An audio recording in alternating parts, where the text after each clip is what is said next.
Yeah, hello, I'm Tommy Vercetti and this is my Complete Music Masterclass. I'm 22 from Warsaw, been a DJ since I was about 12 years of age and been producing music since I was about 15. This track is a remix for Andy Reynolds and it's called Glide and it's coming out on 69 Street Records, which is based in Barcelona, I think. I think we'll start with the drums. Most important, I always like to start with drums. For the kick drum, hang on 1 second.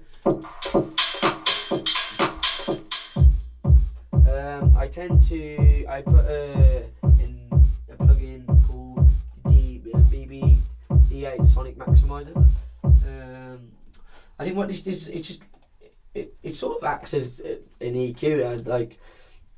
I don't actually know. Well, I know what it does, but it just adds a lot of brightness to the kick, and it tends to come through the mix a lot more.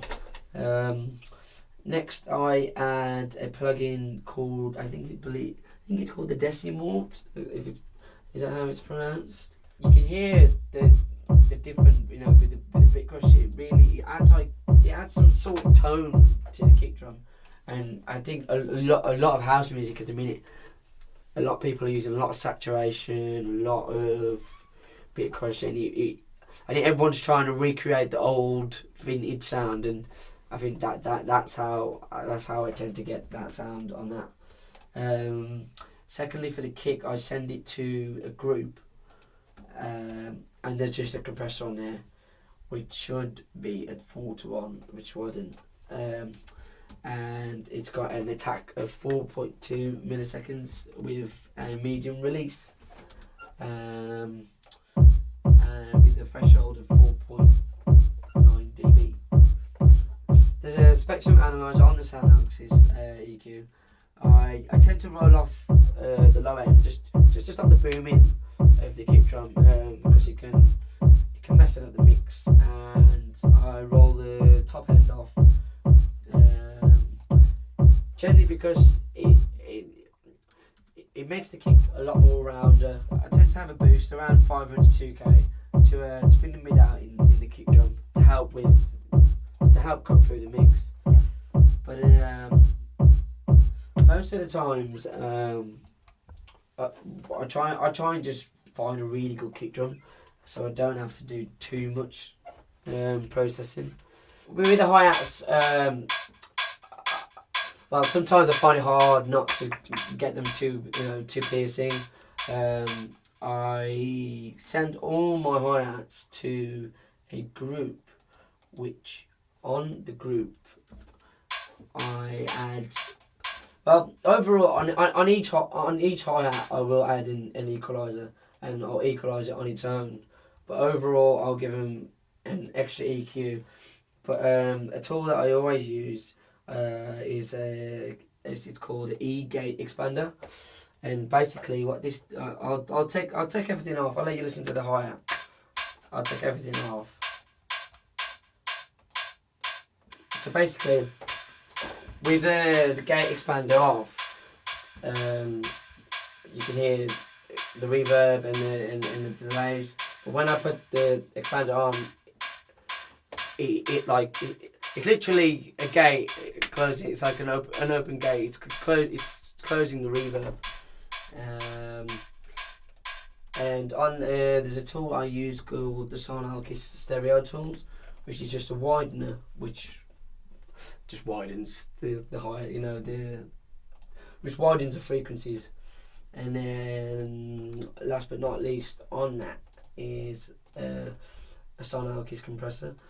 I tend to use a lot of the Synth. I mean, they're very basic but they're very effective, and and I think you don't need fancy plugins. I mean, I see a lot of other producers using all these big fancy plugins, and I think if you just use good sounds in the first place, you don't need to put a lot of effects on. I mean, but maybe that's something I'll look at later down the line of producing.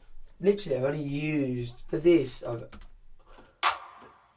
sometimes I actually use, maybe 2 or 3 claps, but these claps just sounded so good on its own. I was just like, it doesn't really need layering up. I think sometimes you can get into the habit of just layering just for the sake of it, just because you've been told you should layer claps 2 or 3 times, maybe with a snare drum. I mean, I may probably layer that with a snare drum lastly, because I mean this track's like 95% finished. That's literally what I'm working on now.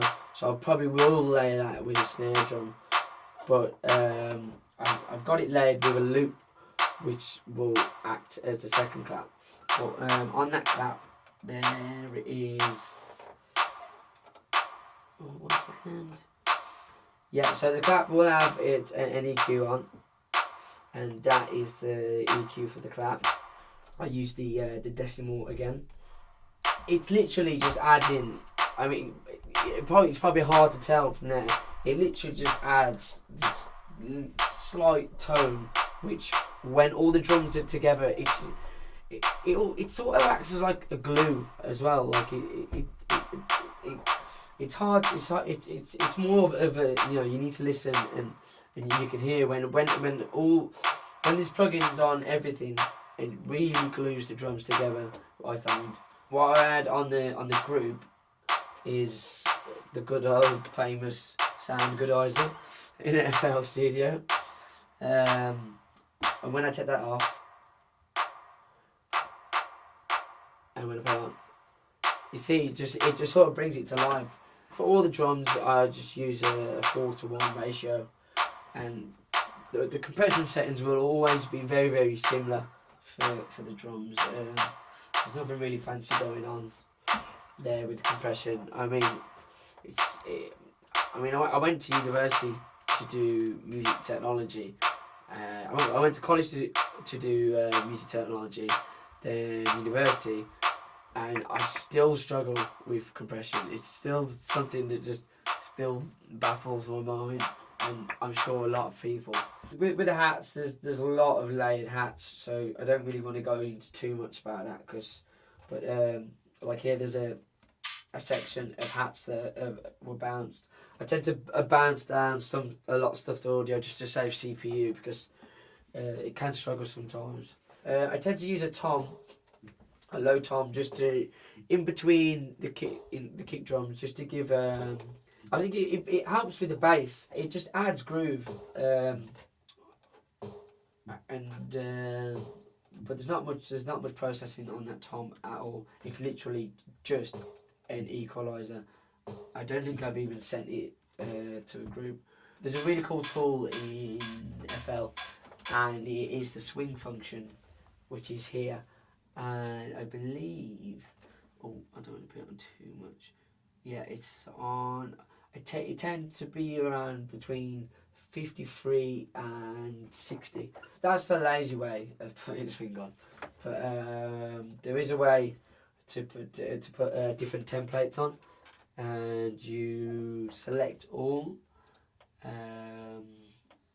You go to tools and quantize, and there's a groove template that comes up here, and there's different templates to put on, and you can download different like here's like MPC. You can download the MPC templates, and I do use this way of putting swing on for the bass, which I'll show you in a bit.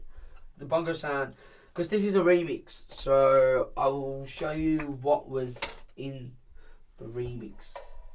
I mean, there was this, which was just the bongo sound, the vocal loop,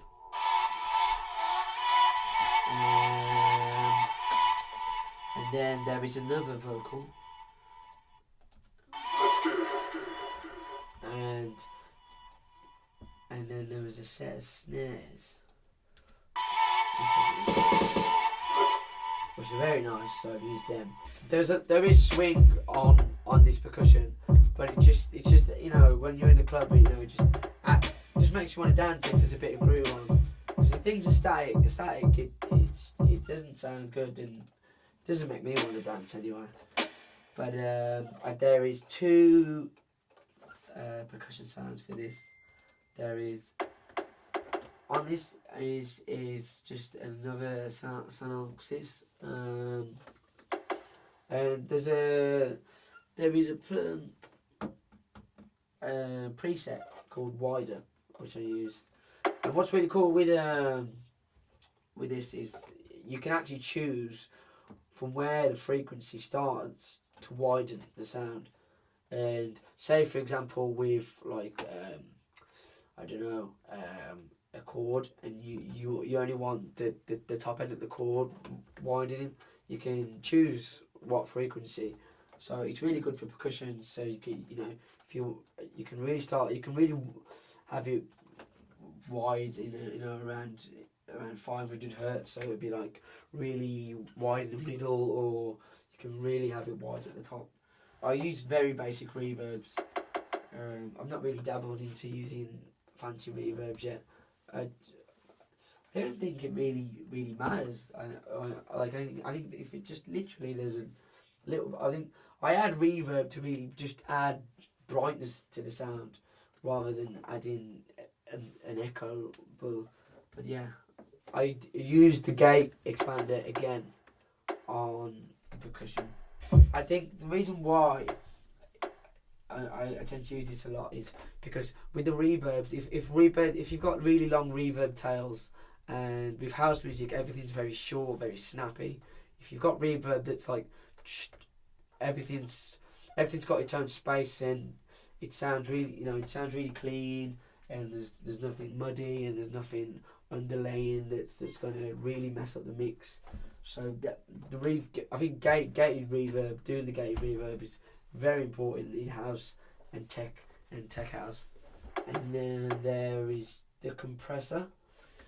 Again, like I said, a lot of all my percussion sounds tend to have the same compression settings, just because I know that it just works for me, and it just sounds good. There is another rimmed shot. That rimmed shot, it goes to the same channel, so it has all the same plugins on.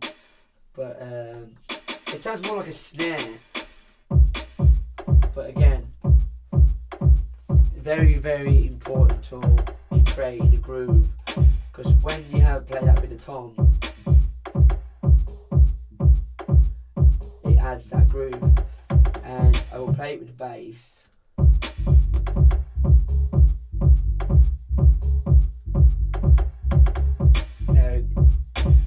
Just makes you want to dance, and it's very important in house music.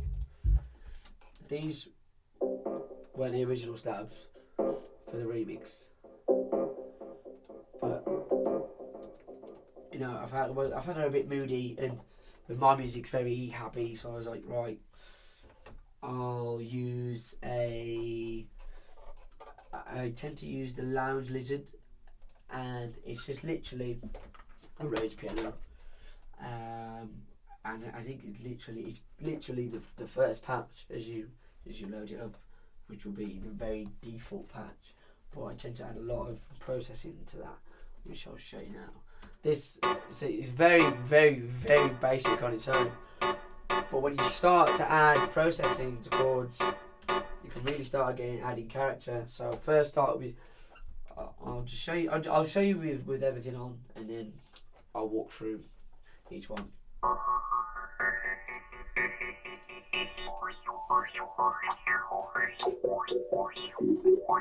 And this is the modulation, and it was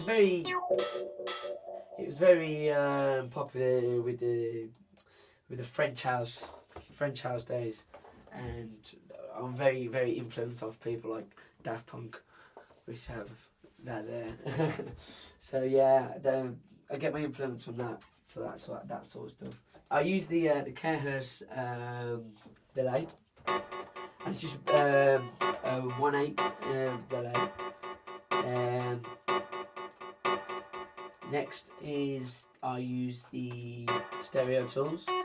Again, the Synth. There's I've put quite a lot of width on that, but I think for chords it's nice. I think when you're in a club and track drops, you know, the chord it's nice to have that. You know, you really feel like the chords widen to like the whole of the crowd rather than just, you know, in the center. I've just added a little bit of reverb to that. Again, just very basic reverb.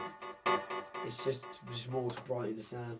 So yeah, I've added a sound goodizer to that, and then I've added a phaser, which is just the standard phaser that's in FL Studio, but it really changes this. It really adds character. I mean, you can hear all of a sudden when I add it, and it's very good. It sort of adds like a sort of LFO. I mean, I'm not sure if it actually does. It definitely sweeps in frequency. Next is just the EQ, and an important part for the chords is a plugin called Camel Space, but it is automated only on the drops.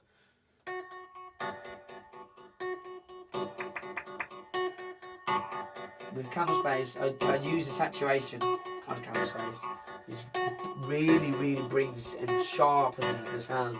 I haven't really been able to find a saturation plugin that could do the job that I've been looking for, so I really recommend Camel Space. And then there is the filter. The filter is the Curse Audio, and with this, the trick is to use the resonance. I mean, if I take that off, it's just very bright. I mean, a lot of house chords tend to use filters, and I think it really sounds cool throughout. I mean, in the breakdown, it filters up, and it is all down to the resonance, which was really strong. For this, automating the filter cutoff, and you'll be able to see the modulation here. And again, really the disco house effect, which I just absolutely love. And then, so the resonance stays at a certain level the whole way, but when it gets to the breakdown, I turn the resonance down, so it hasn't got so much. The resonance really, it has a lot of mid. And I'll just let you listen to this.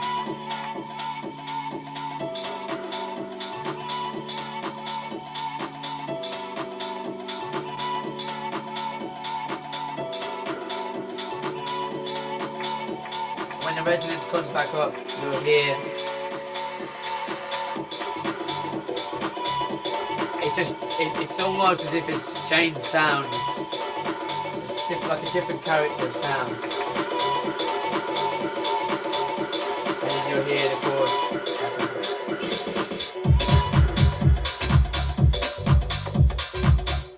I know I've got a MIDI keyboard, but I didn't have a MIDI keyboard for so long, so I'm so used to just drawing the notes in. But I can, because you can play on here, and for so long, so I 9 times out of 10 I actually don't use my MIDI keyboard, and I just literally play on here. And but with the swing for this, I added the drummer swing. Yeah, so this is my my patch that I use mainly for my basses. For the bass, I add sidechain, and it's literally, I think it's just a preset. Yeah, so you scroll down to here, sidechain 5, and I literally use that all the time. For the EQ, I've automated the EQ throughout the track, because in the breakdown you can hear it, the low end comes out. So with the low end took out on the bass, when the drop comes back in, it really impacts because the bass, all the low end comes back in, and in a club, crowd reaction, you know. But on the bass, I use the decimal again. It seems to be my favourite plugin. For the bass, I use the waves compressor, and it's the mono compressor. And the reason why I use it, I find it really tightens up the bass, and it the Synauxis compressor tends to, I don't know, it's pretty loose. So, and with this, it has an analog function. I'm not actually sure what it does. I think it adds a bit of warmth to the bass, but it sounds good, so I use that. I tend to add a fill loop to most of my tracks. I think it feels like it fills the the rest of the track out. So if you've got certain elements that you've not added in, that'll add it in. And I always look at the spectrum analyzer, and mainly sometimes most of my tracks seem to, if I'm making the drums, like it really lacks in like the mid area, so I tend to add the top loop, and it seems to add that frequency. Yeah, so it's just literally a fill loop with a bit crusher on. This is a little cool effect I put in, and it's because of a club in Ibiza, DC10. It's right by the airport, and every time I've been there, the plane comes over, and at least the first time I've decided to do it because I was watching a video, and I put an audio of an airplane, because when you listen to house, and when I'm in DC10, it's just that memory of the plane coming over. So I've started doing that recently. It's cool. It's a cool little trick to put in. There's a part where I've used an alarm type sound, which is in the mid section of the track, and it just really adds energy and gets the crowd pumping. And I'll show you what it's from. It's literally, I just downloaded off an audio site, just some alarm sounds.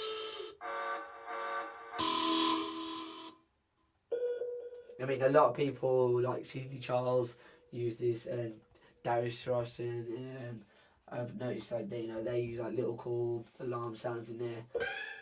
I think that's what it's from. So you can add audio samples, add tension, and it's really cool. And I think a lot of people are starting to do it as well. There's a signature thing that I have that I've not put in, that everyone always goes, how do you do your signature thing? Because everyone knows it for me. Listen, it's for the little walla walla walla on the drop.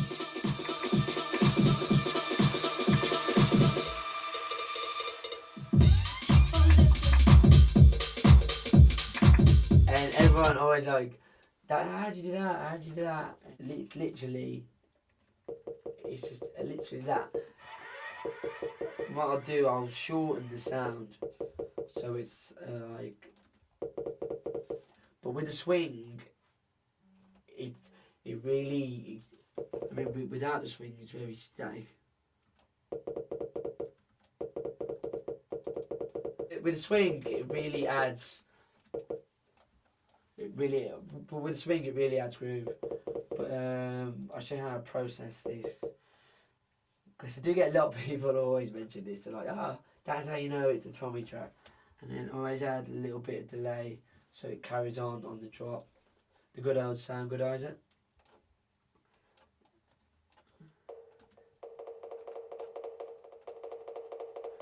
But no, I tend to turn down the delay sometimes if it seems like there's a bit too much. Again, using the wider, and I'll probably have it on around 500 hertz.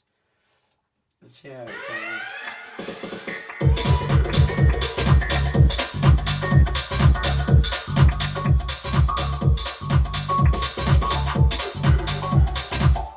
Because people can apply that to their own music, you know, because a lot of people don't know how to do like little like fill-in effects, and people can use that for like snares. Yep, so that's all I've got time for. I'm going to eat some pizza, chill with my cat Smudge. If you want to watch the rest of this interview, check out the latest issue of Computer Music Magazine. Download over 30 exclusive plugins. Get hundreds of pro-quality samples and power up your production skills with in-depth tutorials. We break it down for you step by step, and you'll see exactly how it's done in expert video guides and producer masterclass sessions with pro producers.